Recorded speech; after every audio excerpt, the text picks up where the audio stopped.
What if I told you that 10 years from now, your life would be exactly the same? I doubt that you would be happy, fulfilled, even content. So why are you afraid to change? Why are you hesitating to do different so that you can feel different, achieve different, and ultimately be different? Quite a scenario to ponder. Am I right?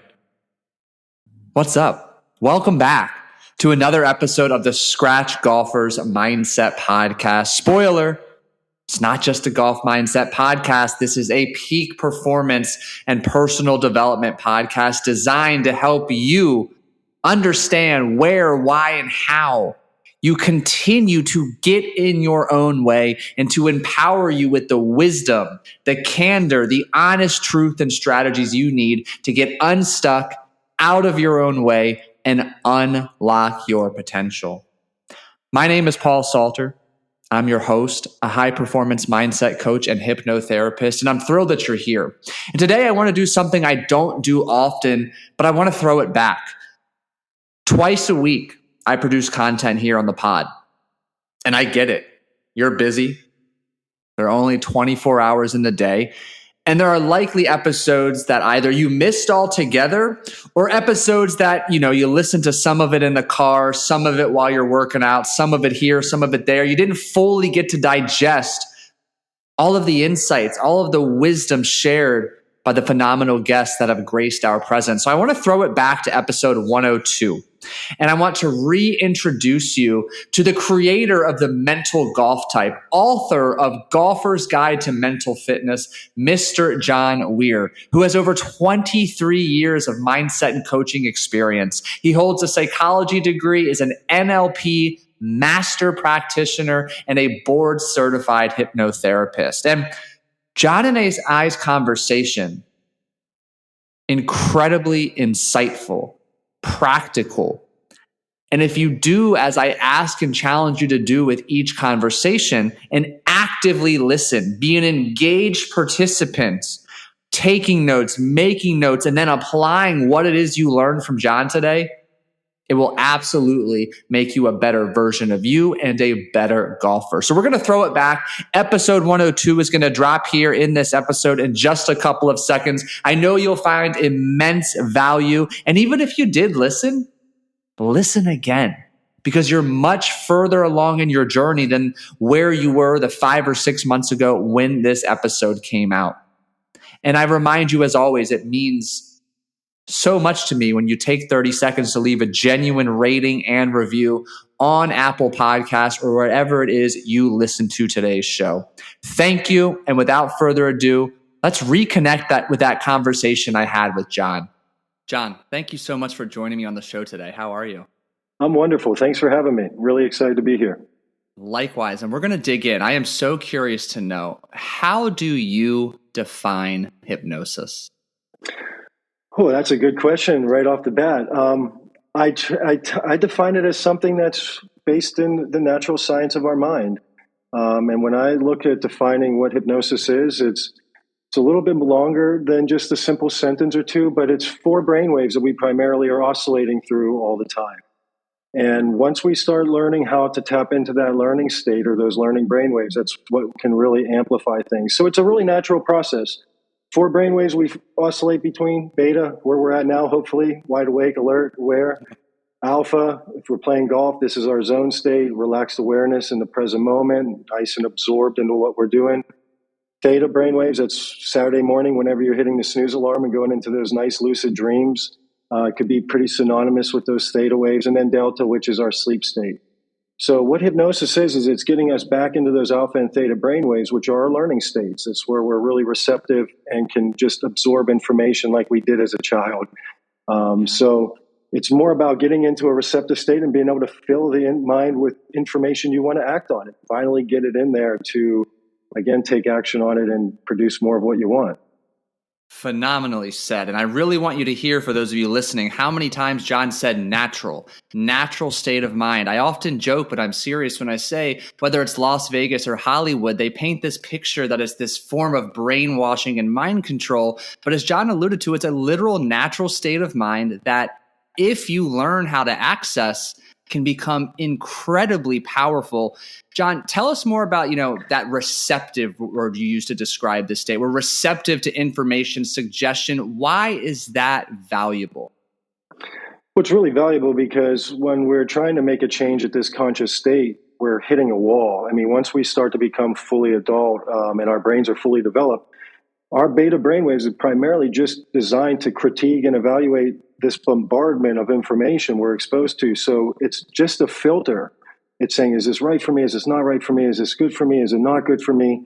And so even the things that we're wanting to make changes on, it's filtering it based on what's already inside the core of your mind and the subconscious, or what we could call your self-image. And this is being formed while you're a kid. It's formed through your self-talk. And we also have this beautiful ability of neuroplasticity. So the more we start driving in information, our brains will change. But if we're doing it at a waking state, it takes a long time. And we can actually speed that process up. If you're not into hypnosis, just start using your brain productively in your first and last 20 minutes of every day, because you're naturally in an alpha brainwave state there. So that's when your affirmations can be a lot more powerful. That's where you can start shaping your brain a lot more effectively.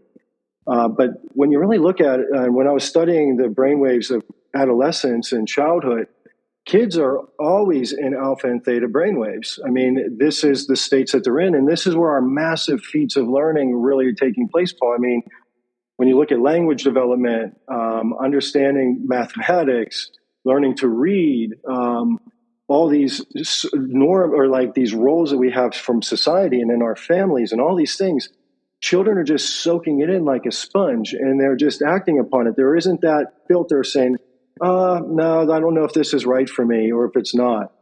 So over time, though, that self-image gets formed. So let's say in the golf context, if you form the self-image that you're a bad driver of the golf ball, and you're trying to change that thought by just using an affirmation, it typically hits that filter and goes, well, yeah, you're not really that good, so why would I accept that? And it takes a lot of work to get that idea there. Once we start getting into states like more of hypnotic states, using those morning alpha and theta brain waves, we lower that filter, and we're able to bypass it. It becomes a lot more porous, so we can take that information and get it in where it can start to be accepted and start to shift the self-image.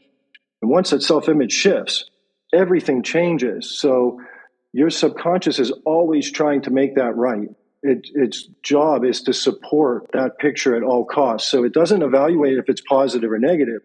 Once it's there, it's like, okay, now we got to support this and make it correct, or we get cognitive dissonance. So if you look at a good athlete, they believe themselves a good athlete. You don't have to motivate them to go practice. That's a part of that self-image that makes them a good athlete. Go work out, eat right. If you're a good driver of the golf ball, you think differently about teeing off the ball versus someone who isn't. And so once we get that information into the subconscious, then it's going to be really effective for people. Such an interesting example you shared, because I've come across, dozens of times now, a lot of my entrepreneur business owner clients who are avid golfers, maybe during childhood, it seems there's a pattern where they were not athletic. So they carry this story, this image that they're not an athlete. So the fact that they know they need to get out and practice more, they need to be in the gym, there's so much friction and incongruency because the story they tell themselves is I'm not an athlete, that it's a real uphill battle. And until we get back to uncovering when, why, and how did that self-image come to be and start upgrading it. So I love that you shared that. I need the listeners to really understand what encompasses our self-image. What are those constituent elements, and when and how is that image built as we're growing up? Wow, that's a lot there. I think it's built primarily between several factors. One, the things you're consistently saying to yourself over time. Yep. The things you believe that you hear from other people, that you take in and absorb, things you may hear and then say, okay, they must be true because my parents are saying this or my coaches are saying this. And then society is really bombarding you with tons of information to shape that, make you a consumer, to make you want a lot of different things. And so we're we're constantly being bombarded with that, with media, commercials, the types of things we're watching on TV, the types of things we're listening to music-wise. All these things are creating and shaping self-image. And primarily it's being built when you're adolescents and through teenage. So again, it's really about driving in that consistent message and training the young kids that it's very important, the things that what you're saying to yourself, because that's really starting to shape it. Once we become adults, it becomes a little bit more work if we're not making use of our minds and how it actually is designed to work. So we need to get into those relaxed states. And once we're in relaxed states, now we can really begin to shape it and change things really pretty quickly. Doesn't mean it's overnight. It doesn't mean that it's like, snap the fingers and it's done. We like to call hypnosis anymore mental fitness, because it's really what you're doing. You're giving your brain a workout to embrace and start shaping and remolding the clay, if you will, to really begin to support the things you want. And so a lot of those things are there, designing and shaping, and then obviously experience and then what we're remembering from that. So your memory is linked to emotion, and at least in the golf world, everybody has these strong negative emotions after a poor shot. And that's actually telling the brain a really powerful message like, hey, I want to do more of this. And it links it to memory. Whereas you see them hit a good shot, they go, oh, it's what I'm supposed to do, or I should do that all the time. And it's like completely neutral or flat. And it doesn't motivate the subconscious to want to do more of it. And so those things are also at work, designing and reinforcing the self-image. So well said. And I have a strategy I use with my clients around how to get them to be more emotionally charged when they do something well. Before I share that, I'm curious, what do you coach and teach when they have a positive outcome on and off the golf course to start really ingraining the positive emotional charge of that process and outcome? Well, one, we educate them on the linking of the memory, first off. It's like you need to have positive emotions there. So we just start celebrating and giving ourselves credit. For so many years, players just tear them apart whenever they're not doing it well and are great at critiquing themselves. So we were just at a university and we're just working on the range. A young girl is working on her short game. And we just said, hey, every time you do something good, I want you to acknowledge it. Like, that was great. Do a little inner fist pump. Hit another good chip. That was great. And we're acknowledging it out loud and with just an inner emotional drive. It doesn't have to be anything extraordinary. And then we also teach people that you can go home and start recalling during your rounds, like those peak moments. So what were the peak moments of your round? What's that 10 out of 10 moment? And then have one of your clubs nearby. So then as you're starting to elevate that emotion, you can grip your club while you're feeling that peak. And that's starting to set that anchor into a natural response that you have in your golf game. And then once the feeling starts subsiding, release that little bit of an anchor or that grip pressure, and then go back in and rebuild it again. And some of this revolves around personality type too. So if you're an extroverted type of person, talk it out, get yourself charged up. Once you're talking it, getting that memory going, now grip the club and set that anchor. If you're an introverted person, close your eyes, get into that, feel that deeply. And as you feel those positive emotions elevating again, grip the club till it's starting to subside. And that's going to start setting that into motion. One last thing that you can do too on the range, which is pretty fun, is standing back at what we call the commitment line prior to walking in and addressing the ball. You can start eliciting really good emotions here. And it doesn't have to be golf related. So as you were alluding to some of your business people, some of my peak moments have been in public speaking.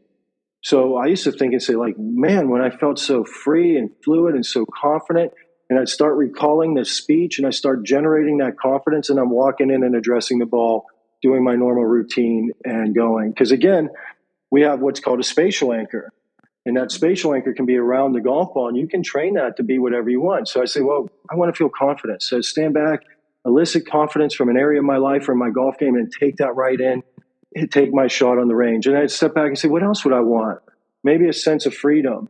And I think about times when I was maybe free on the road or we're having a nice road trip and I'm nice and free, not having a care in the world, to step in, hit that shot. And what we're doing is we're anchoring, again, that pattern of walking in and around the ball to mental and emotional states. So those are a couple of little things that people could go do practically right now. And lastly, most importantly, on the course, when you do something good, give yourself that inner fist pump. It doesn't have to be outlandish, but you want to acknowledge that.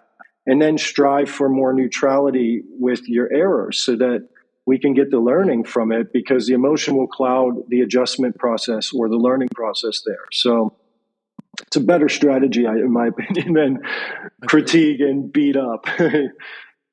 I mean, I can confidently say this is one of my peak moments. I'm thoroughly enjoying this conversation. There's so much to unpack, but I wanted to come back to my way of celebrating. And I stole this from Dr. BJ Fogg. He wrote a book called Tiny Habits. It's a great, great read. But he, building off this principle of celebrating the positive, the things we do well, he suggests that you celebrate like you've just landed your first job. You know, you're that broke college kid. You finally get that first job. And I can actually personally remember exactly where I was receiving that phone call. I let out a big fist pump, a big fuck yeah in my car, 6 a.m. My future boss called me. And that fist pump still stays with me, 20 years later, because it was so emotionally charged. And it just helped me really enjoy the sacrifices I had made to get to that point. So I love hearing that echo off of what you recommend. And then the anchor. The at-home anchor, that's an icing on the cake strategy right there. That you listening, you need to go put a golf club in your office, in your family room, and start using it. Just like John said, if you can continue to familiarize yourself with that state, it becomes easier and easier to access on demand when you need it most. I had a similar fist pump moment. I was in 8th grade, school assembly basketball game, hit this half-court shot to take it into overtime with the whole school. And it was like everything was nice and quiet. Things were slowing down, and it went through, and it was like everything erupted. It's like, ah. And to your point, it's still there. And that's actually something that I fire off quite a bit if I need to get charged up. I recall that because those peak things they're a part of you. And so you can draw on those at any point in time. And that's the real reason I'm like, jack up your positive experiences on the course. Because those things will solidify and start to become more a part of your golf game. And the cool thing is now you start manifesting and drawing in more of those types of moments because your consciousness begins to seek those things out rather than more mistakes and more challenges. Yeah, it's like you're now the one in charge of which filters you're creating. We're accessing the good old reticular activating system here. Those positive moments are easier to recall. We're able to see more of them in our awareness and our environment. And yeah, now we get kind of stuck in that upward positive spiral, which is a much better place to be stuck compared to the downward negative one. That's right. That's right. You used an interesting concept that I was really excited to dig into. So to give you a little context, a lot of the last, let's call it 12 to 20 episodes here on my show, we've really dug in, solo episodes and with guests, on the difference between kind of mental game strategies, mindset training. And I'm a big believer they are different. Meaning the mental game strategies are the kind of the what to do, the when to do it. The mindset is why are you not doing what you know you need to do? And that's getting into the unconscious patterns and programs. Mental fitness.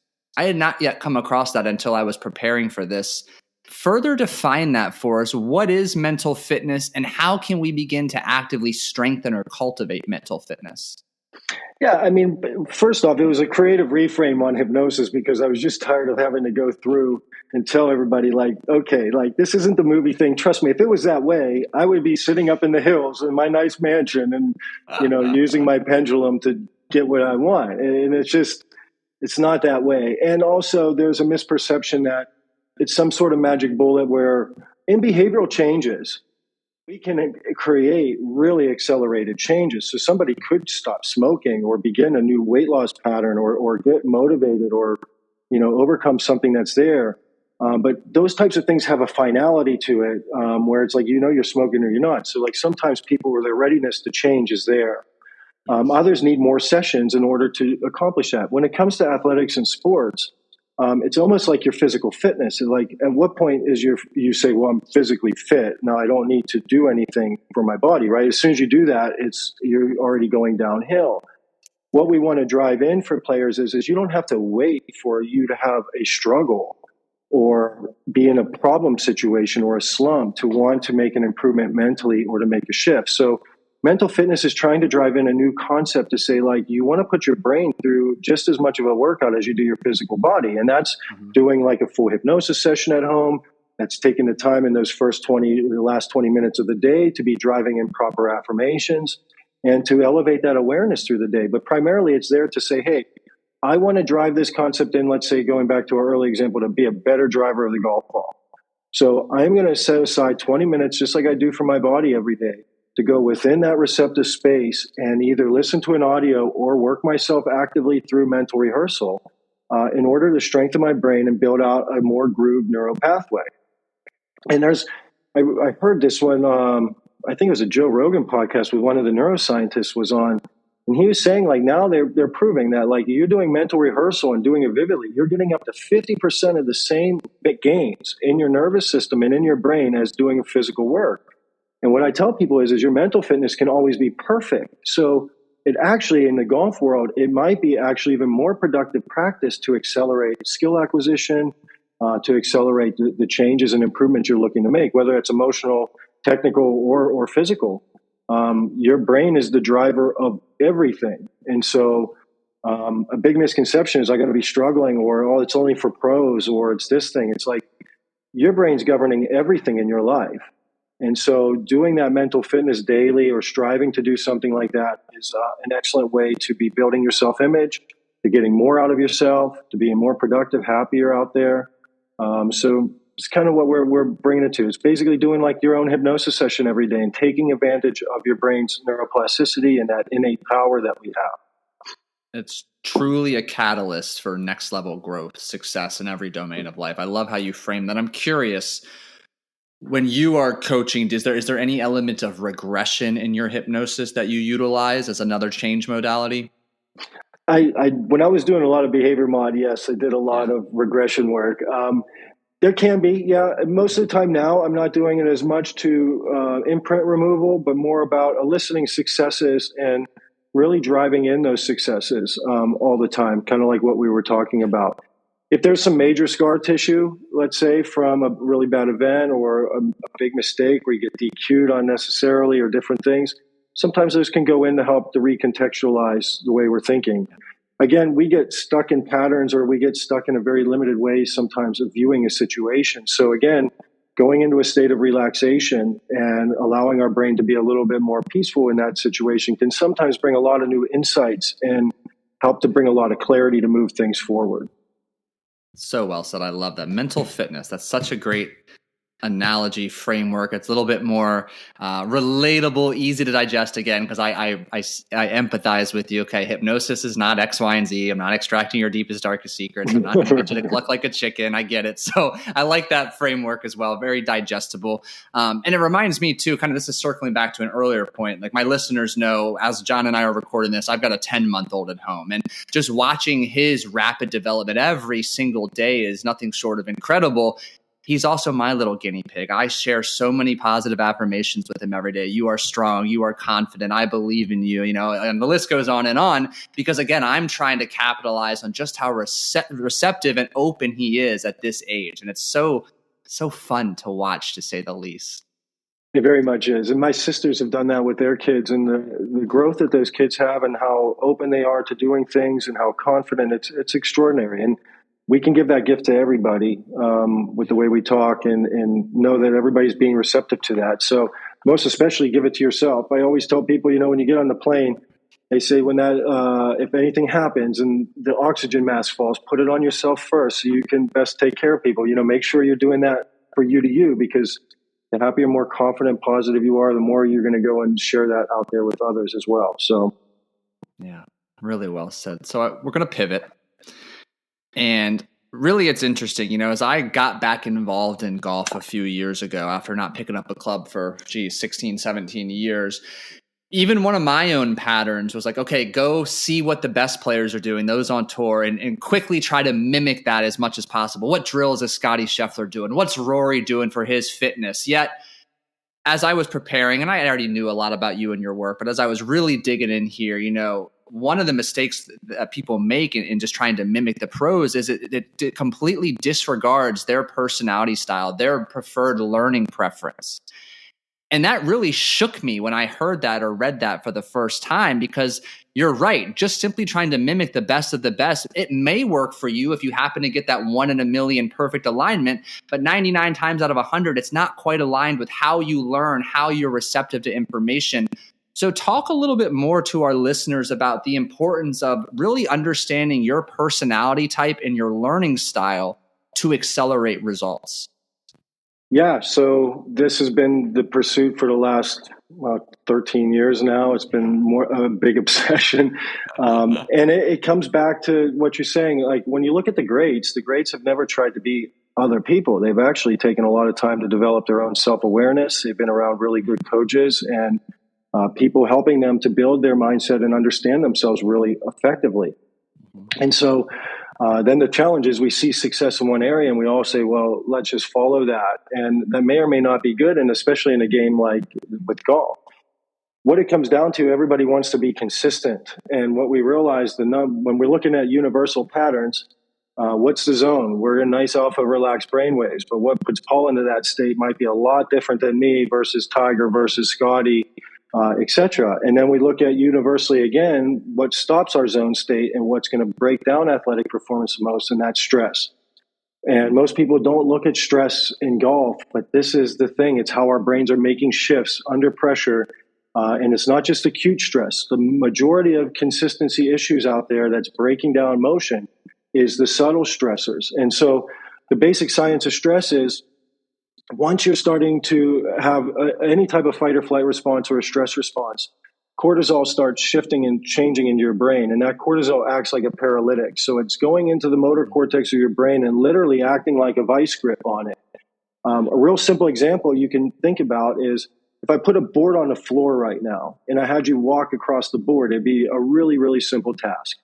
Walkings we do all the time. There's no consequence. You just walk and stroll right across it. If I take that same board, put it up about 6 feet in the air, again, probably still pretty confident to go walk across that board. Little consequence, you might fall off, jump off of it, but there's not really that big of a thing. But still, think about how your movement would begin to change just from being 6 feet up. Now we take that same board, put it across a busy street, 25 feet up in the air, and say, okay, same board, you walked across it fine on the ground, but think of how you would actually approach it with something that you do all the time and very unconsciously. Most people would be unable to really walk effortlessly across that board. Some people do. We see those skyscraper workers. They've overcome that fear. And those are kind of like our tour players, right? So you have these different changes. So on the ground, that's our range time, nice, free, things are consistent. We go and play around with our friends, a little bit more consequence because we got a score now. So things are getting a little bit different. Now it's tournament time. And the real stress is happening. And for most people, that stress changes their movement pattern a lot. Yeah. If you talk with a swing coach, it takes a long time to change motion. So if you're going to rebuild your golf swing, it's like a 12-month to 18-month journey if you're really committed to working on it. So motion doesn't change fast once you have a pattern built. So hitting it good on the range and walking that magical walk to the first tee and seeing differences in your swing is not a mechanical breakdown. It's the shifts going on in your mind subtly or acutely and due to the stress. So what we looked at with personality is we started finding the link that there are predictable patterns that we always do. So when we're looking at the 3 different levels of mind, your personality is in your unconscious. I mean, it is built in and it is wired to your fight or flight. And the ironic thing is we have a right and a left hand for all these mental facets. Our dominant hand will relax our brain. It brings forth athletic performance really effectively. Our inferior preferences are actually what it gets invoked if we're not aware of it in stress. And so we're using a different part of our mind in a different part of our way, creating cortisol, it creates overload. Next thing you know, our athletic motion is breaking down. And this is the same thing with learning. If we're following different learning patterns that aren't necessarily suited for us, we have a lot more resistance. We're not really motivated to go do it. The process takes a lot longer to achieve. And so now we're trying to combine, get everybody on board with understanding your natural strengths. So what we do at Mental Golf Type isn't necessarily trying to get you, Paul, to do anything new. We're actually revealing what you do whenever you're at your best and you're using your dominant preferences. And these are the things you're predictably doing all the time. And what you do whenever you're going predictably into stress. And then again, we can use tools like hypnosis and things to change some of the subconscious information, which is your habits, your beliefs, these things. But if we don't address the stress aspect of things, performance is very inconsistent and we tend to struggle. And the amazing thing is once you figure out these things, they don't change. So you get better and better at being able to catch it, correct it, and now align with your best self and your best strengths. And it's literally can be a swing where it's now back into full freedom and full athletic performance of what you train. What I also hear, which is a bit of a nuance in what you're sharing that you're probably aware of, but I want to make sure the listeners understand, is like through this awareness gaining process, sure, there's more information to learn, but it's not you drinking through a garden hose getting this information. You're just gaining more awareness of your strengths, your preferred methods that are an innate part of your personality versus going to YouTube, Instagram, TikTok, and getting 1,000 different strategies and swing tips. This is already capitalizing on what you're aware of. I imagine it's a very validating experience, a dot connecting, like, oh, that makes sense, which I love because, again, there's no shortage of information here. And we are all guilty of getting bogged down by too much to the point it becomes paralyzing. Mm-hmm. Can you give us an example, John, of two different individuals, how they may differ in how they respond and handle stress, and what two different solutions may be in helping them move forward effectively?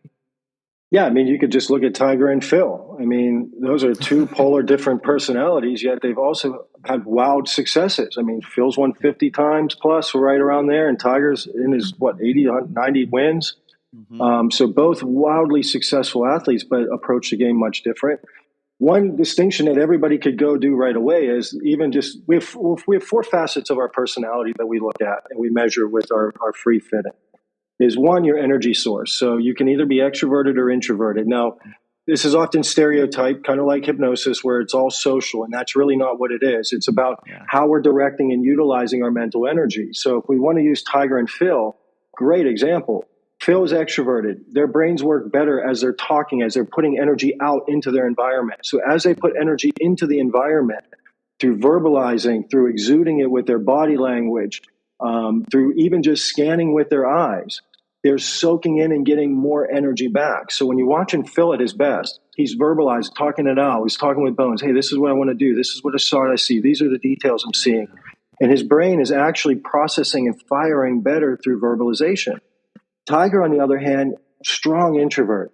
I mean, whenever you watch him at his prime, I mean, I remember being at Oakmont watching him, and this was 10 plus years ago.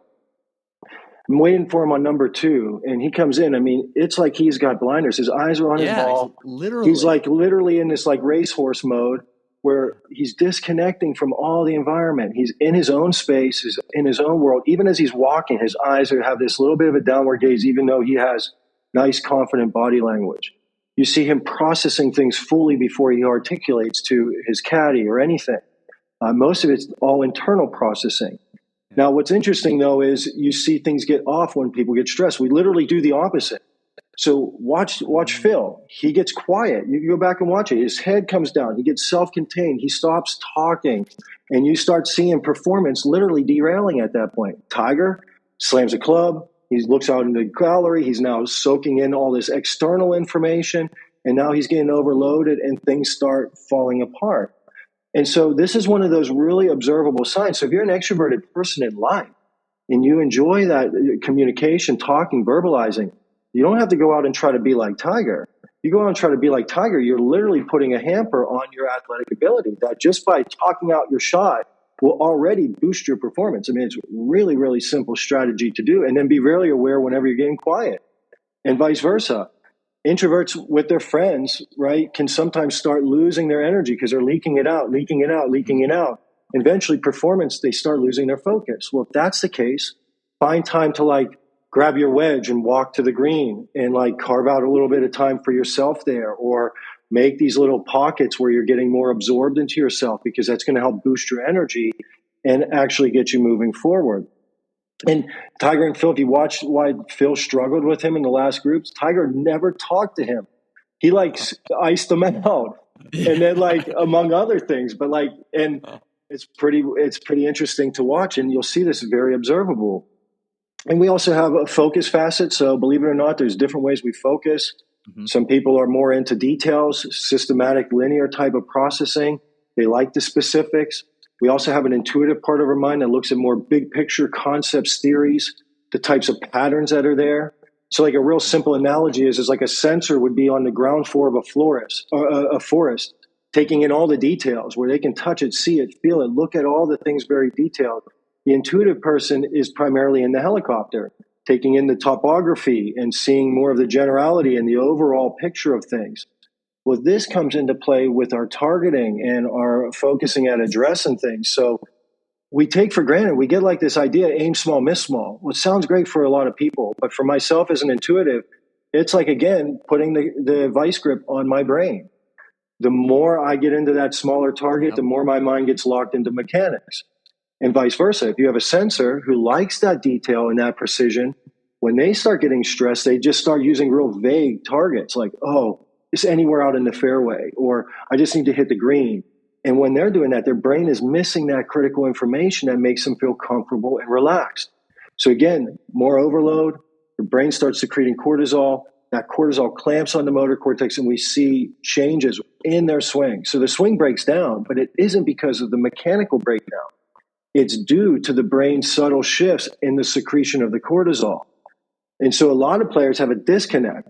They play poorly, or they feel like they're leaving stuff out on the course. It's a decent day, right? But like, why can't I get there? Then they go to the range and it's flush, flush, flush, flush. And they go, oh, I may need more lessons, or I need to work more on my swing. And I'm not suggesting like we don't work on our swing. It's a part of it. It's an ongoing part. Yep. But they're trying to make their improvement at the wrong level. Once you start understanding where these subtle stresses are coming out at, you can begin to just make these minor adjustments to how you're doing things. Like, let's say you need to set a zone for your target instead of something really precise, and vice versa. These are simple strategies that unleash your natural athletic ability. A simple real life example you can do is if you have a pen and paper at home, sign your name with your dominant hand and sign it and see what your performance is like. Usually people say, John, is fluid, is natural, is comfortable, effortless. And then look at the result. And this is the zone days. Zones always feel effortless, free, natural. This is why you scratch your head all the time and say, like, why can't I do this all the time? This felt so simple. Then take the pen in your other hand and sign your same name and notice the way that performance is. Most would say it's tedious, it's mechanical, it's tough, there's more thought. And then you look at the result and it's mediocre compared to the natural, effortless one. And this is what's happening when we're playing stress or going against our preferences. It's more work, more effort, more grind, only to produce something mediocre. And so our whole goal is to say, like, it's to help to discern. So like to your point about having a lot of information, if I play a draw, what sense does it make to watch YouTube videos that teach the cut move or something to play a cut, right? And vice versa. What we help to do is, one, say, this is your gift. There's nothing wrong with the other side, but like these would be the types of things you want to focus on and develop strategies around, because this will unleash it. And the other side is we're not building that or bringing that into play. We want to be aware of it and correct it, and then realign right away with what we naturally do best. That's the path what we found produces the best consistency, and it's top down from tour to someone trying to break 90. It's all our brain. Our brain doesn't change. So if you're a shooter trying to break 90, your brain's still influencing you the same way it does as a tour player. So this education is, I think, really valuable for people to understand and help them to bring out their best. I just can't get away from this theme of simplicity. You're making it so much simpler, which is not the same as easy, but by eliminating abstract information that's not nearly as effective, by creating a sense of strategic tunnel vision around what to focus on, what's going to give you the biggest bang for your buck. Things are simpler. Things are more clear. It's easier to take the necessary action. And guess what? As a result, you get better results and probably much faster. I love this. So take this away from the course for us now. I know there's incredible transferability, but let's paint a picture, create an example. When we become aware of our mental golf type, our preferred learning style, our personality type, how does that begin to benefit us away from the course, whether in our relationships or in our professional life? Well, right away in relationships, you start realizing there are 16 different biocomputers. So most communication errors aren't due to anything personal. It's literally just a wiring difference in the way people are perceiving things. I'll give a real life example from my house. So I go back to the energy, right? My mother is the social butterfly of social butterflies. I mean, she's the type of person that will walk into a store, all strangers, and by the time she's leaving, they're saying, "Bye, Nancy," like it's extraordinary. And my dad, while he was around, he was self-employed and he was a strong introvert. And So self-employed, working all day, trying to put his energy out all day, right? We learn to do it, we have to do it, but it's draining, right? So at the end of the day, my dad, as an introvert, wanted to have his own quiet, private time for just a few minutes to help recharge those batteries, to like reboost and get back into what's going on at the house. Just wanted to sit and read by himself, have like 30 minutes. Now my mom, she's at home, kids are at school, dad's at the office, she has nobody to talk to. She's quiet, she's contained. It's like bursting at the seams, ready to talk. And it happened almost every day, Paul. He'd come home, she'd be coming to talk with him, and he's like, I just want my time. She wants to talk. And then she's like, why can't you give me this time? Because you worked all day. You gave it to all these people, yet you won't come and talk to me. And he's like, I worked all day. I just need a few minutes. Why can't you give me that space? And they took it personal for years. I mean, it was like almost a daily conflict in some way. Then we put them through the assessment. And I remember the light bulb going off for both of them. And they're like, oh my God, like this has nothing to do with me, you know? So they ended up becoming a lot more peaceful because they built out a new strategy. My mom said, hey, I want to talk to you about the day and everything. And I'll give you those 30 minutes. You can go in there, but then you give me that time of conversing after. And it was things aligned. And they had a much more happy, successful relationship. Another thing that the personality shows is how we prioritize our life or structure it to accomplish goals. When you look at the parent-player or the parent-junior relationship, I mean, this happens a lot. We can even just stay with extrovert and introvert. You have an extroverted parent and go, well, look, my kid's not enjoying himself because he's quiet on the course, or he's not engaged. And he's an introvert, and that introverted kid doesn't want to be talking so much. Or they sometimes feel guilty because they feel like they should be socializing, but they want to have that private time, or vice versa. You have a strong introverted parent, like let's say Tiger. Hey, my kid isn't paying attention. He's chatting and he's talking. He's not focusing out there. And again, conflict based on wiring. When we're looking at prioritizing time, I was the only perceiver in my whole family, meaning I like to be more spontaneous, kind of make my decisions more go with the flow. Work on what I'm inspired or like a deadline. Everyone else was what we call a judger, who's very systematic and organized, who likes to structure their time, have their to-do list. I mean, growing up, we'd go on vacation, Paul, and my dad, I mean, he was in tour or travel business. He'd have an itinerary, and like everyone in my family loved it. Like they knew what they were doing. They were going to maximize their time, make a real efficient vacation. I'm like, can't we just show up and see what's there and what we're inspired to do? Going into real life, I tried to run my business early on like my dad, created tons of stress. And more so, it started affecting my self-esteem and self-image because I'm like, what's wrong with me that like, I just can't go to the office at 9 o'clock and work on like doing emails from 9 to 10, and then from 10 to do it to this time, and then from this time to this time, and do that repeatedly every day. I just couldn't do it. And even growing up with school, my sister would come home, she'd have a project a month out. She'd get right to work on it, working very methodically to the due date. Me, I'm like, okay, I got time. I'm going to go skateboard. I'm going to go play some golf. I'm going to go hang with my buddies. And now I'm like 3 days out. I'm like, oh, I got to get to work. But my brain works best in that crunch time at that 11th hour, essentially. The pressure prompts my action and actually produces my best work. When I tried to do it in advance, it just never, ever really came out that well. And so again, when we're looking at it in applications in life, I mean, Carl Jung put this information out over 100 years ago. I mean, extraordinary stuff, 1921. So it's over 100 years now. Since that time, Myers-Briggs came along. It was a mother-daughter combination. They created the first ever indicator. So you could actually do an assessment of some kind and figure out what was your wiring. And they did it primarily for jobs, to help the women as they were going into the workforce during the war, to be able to be positioned in something that they would thrive in and be very successful in. Now I think there's 26 plus million Myers-Briggs assessments that have done around the world, all Fortune 500 companies, all government agencies, all the top organizations all do this to get people into the right positions and do the right things because, again, the more stress you have, we see it in test taking, we see it in public speaking, all this stuff. It hampers our ability to, one, enjoy our work and to be successful at it. So we didn't want to deviate too far from that Jungian language, because our goal ultimately is hey, whether you figured it out through your corporate realm, we can come in and show you how to improve your golf game with that. If you come in through our realm, you can now bring that into your workspace and back into your corporate world.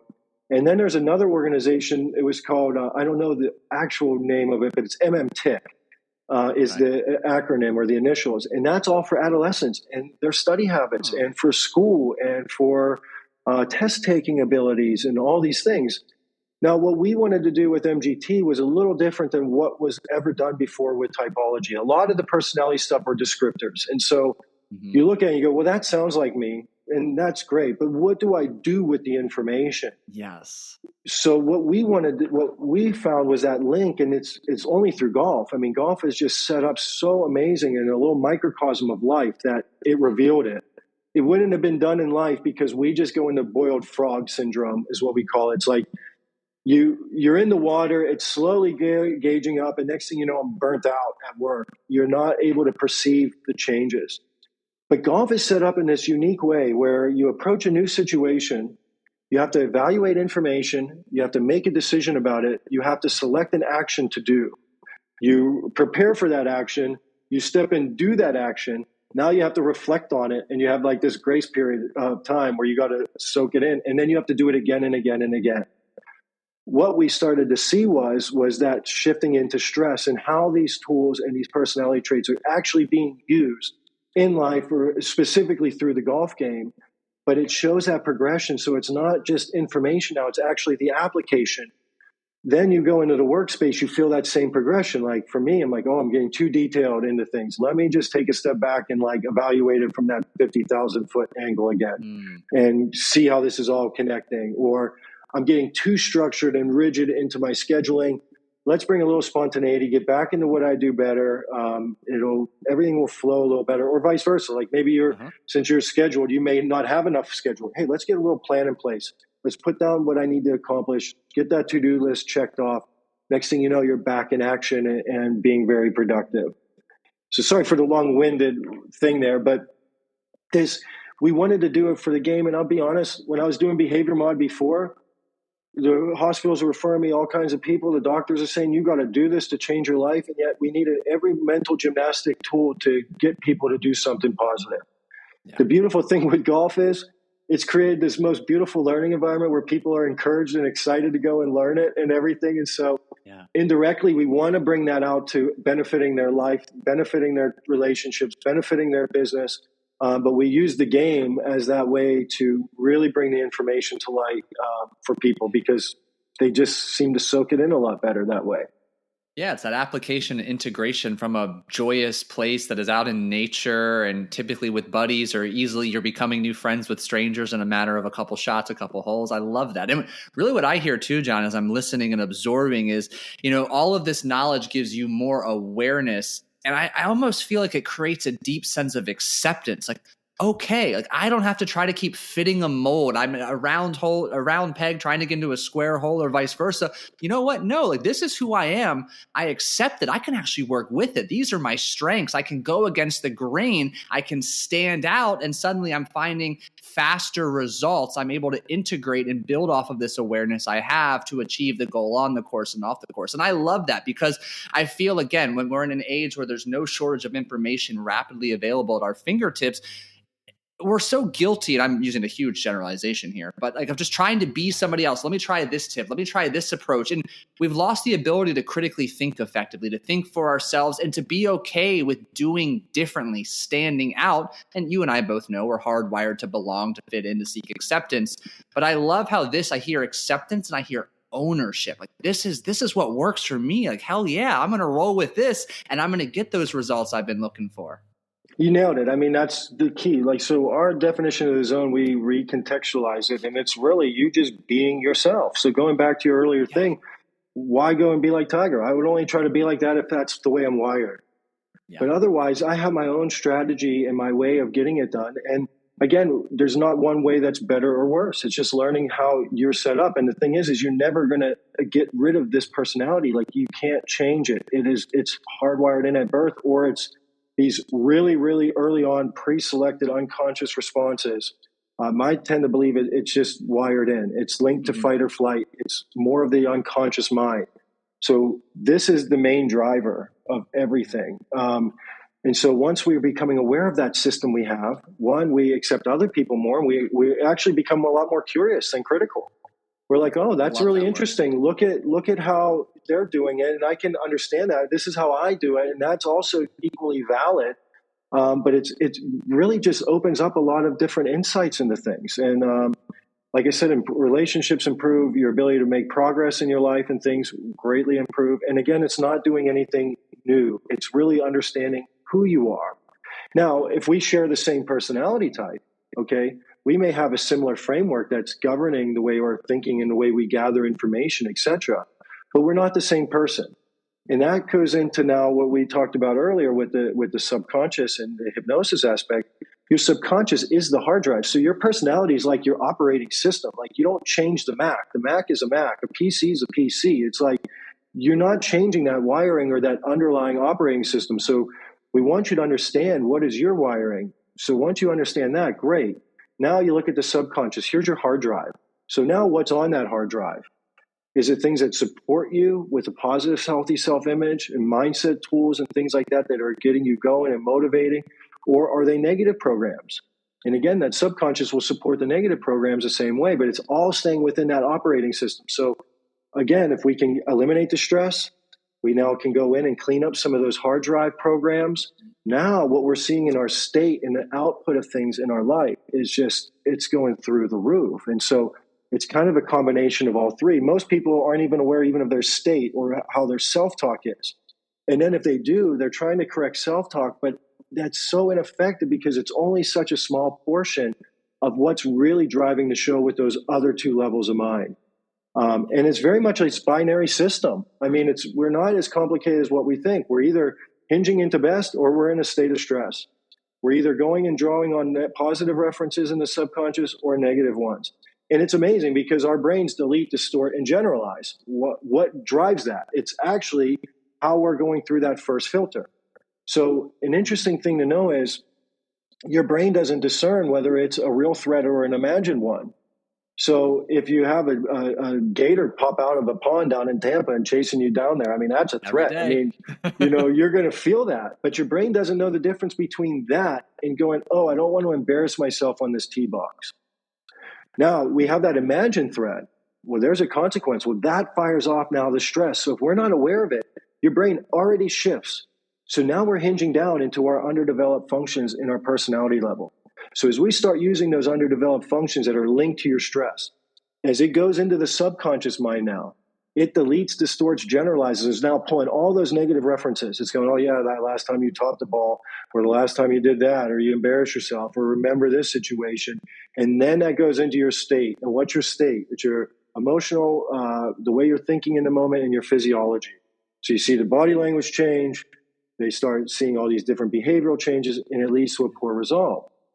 So it's very much a hinge system. And when you're at your best and you're like, I got this, and you're using naturally, which we do, our best functions, what happens then? It goes into the subconscious and it naturally brings up our positive references. We don't even hear or think of our failures. It's like, yeah, I did this well. And yeah, I did this well. And it just naturally hinges right up. And then it fuels that positive state. And so if we can get it to where things are starting from and at least hinge into our best, we already have massive self-image and self-confidence improvements because, again, it shifts what our brain is now putting the spotlight on into our subconscious, and that brings it into our state, and our state will then ultimately produce our result. So when I'm looking at mental game in golf, it now just comes back to cortisol management, essentially. Like, who is having the least amount of cortisol and the least amount of stress response? So again, it becomes a lot simpler, and it actually can be tracked. So with our shot process information and things, you can now track it through your round to get a mental performance score. So if you have a low mental performance score and you're bringing in a lot of stress through your shots, you're going to see a correlation with a really high number. You have a higher number of really good processes with free of cortisol, your scoring average drops significantly.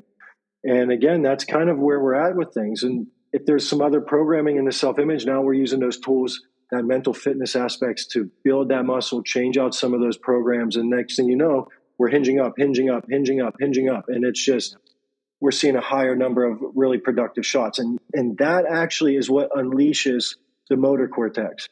So as those things hinge up, the brain goes, I'm relaxed, I'm comfortable, I'm confident. Well, now the athletic motion is free to work without any type of restrictions. And that's kind of like the whole paradigm there on how we kind of work all three of those elements of mind.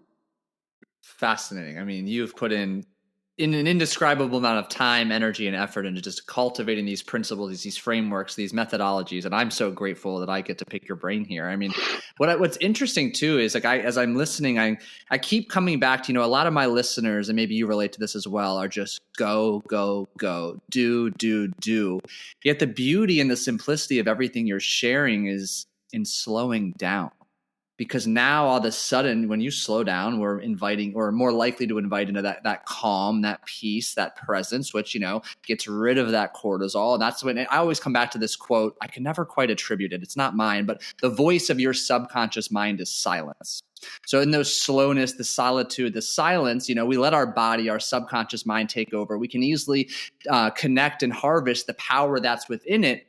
Yet so many of us are wired to go, go, go. But the real solution in the simplistic route is if you want faster results, slow down. Yeah, I'm all into that. I'm an avid meditator. And then we also, with the mental fitness stuff, we've built that in and made sessions relating to your strengths. So now you can relax, and we're just drilling in what you naturally do. So then over time, you're just doing a breath and you're like re-triggering all those natural processes of yours. And it's personalized right to you. But yeah, I'm all for slowing down. And that's the other process we like to teach, which would be more mindfulness and meditation. I think they're two distinct modes. So, and with different things. So with the hypnosis or mental fitness, it's designing to slow the mind down to fill the cup, in my opinion, with really positive things and accelerate learning. With meditation, it's really emptying the cup and quieting the mind and freeing the mind of a lot of the information. And both are valuable skills. And so we teach people, hey, you got to learn how to meditate for 5-10 minutes at least off course, so that when you're standing over that shot for those 3 seconds, you can actually quiet your mind down and get the best of your performance. But yeah, so I'm absolutely into the silence, into the slowing it down, and then taking the time to say, hey, who am I? And understanding that, because that is the zone, is being yourself. It's a combination of being yourself and those alpha brainwaves. But again, how are you getting into those alpha brainwaves? It's by being you. And the more you're yourself and the more you're doing things around what your brain is designed to do, the more relaxed we get. And we're in that sweet spot a lot more often in life, on the course, in business. It doesn't, in your relationships. And so it's fascinating stuff. But yeah, slowing down is great. That's when you unleash the real gems in your mind, is through the silence.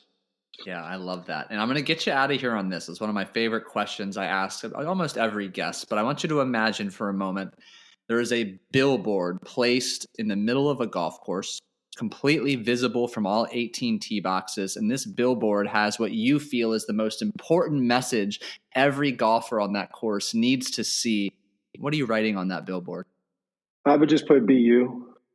That would be as simple as I could put it. Is just be yourself and don't chase somebody else. Look at building your self-awareness on what you do great, because that's the real key to untapping into your greatness. And it's not about being someone else. It's about being you and cultivating those gifts. So that's the zone, being you. And that's what we hope to help to bring to light for people. And that would be it. Yeah. John, well, thank you for being you. Where can our listeners go to learn more about you, Mental Golf Type, have the opportunity to connect, work with you? Where do we send them? Sure. You can go to mentalgolftype.com and we give a free mental fitting. So you can go in, get your results, learn all about these things already and dive into things. We also have an Instagram at Mental Golf Type. So yeah, please just take a look at it if it's something you're interested in. And what about for the coaches or those who want to pursue more of kind of a coaching route with the Mental Golf Type? Where can they go to learn more about the certification? That's also through our website. So we have a player page and we also have a coaching page. So we do have a certification there that dives into this. And that way we can adjust our communication to be matching our players and the people around us. So it's not always about changing what we teach. It's changing the communication method. So it's being received and able to be processed by the students. And increases retention and increases a learning experience for everybody. So, yeah. Love that. John, thank you so much. This has been absolutely phenomenal. Well, thank you for having me. I really enjoyed it. Yeah, absolutely. And for those of you listening, thank you for tuning into another episode. I know you found tremendous value in the conversation John and I had. So not only do I ask that you go share it with a friend and a fellow golfer, but I challenge you to slow down, listen to it again, have your note-taking pen, pencil, typing keyboard ready, take the notes and then take action on all of the great value and information that John has shared with us today. And if you haven't done so already, it takes 30 seconds to leave a genuine rating and review on Apple Podcasts, Spotify, or wherever you're listening to today's show. That street cred, if you will, helps give me the capacity to get outstanding guests just like John to sit down for an hour and have a phenomenal conversation to best serve you. Thank you again for listening. Have a fantastic rest of your day. Hit them straight this weekend, and we'll catch you in the next episode.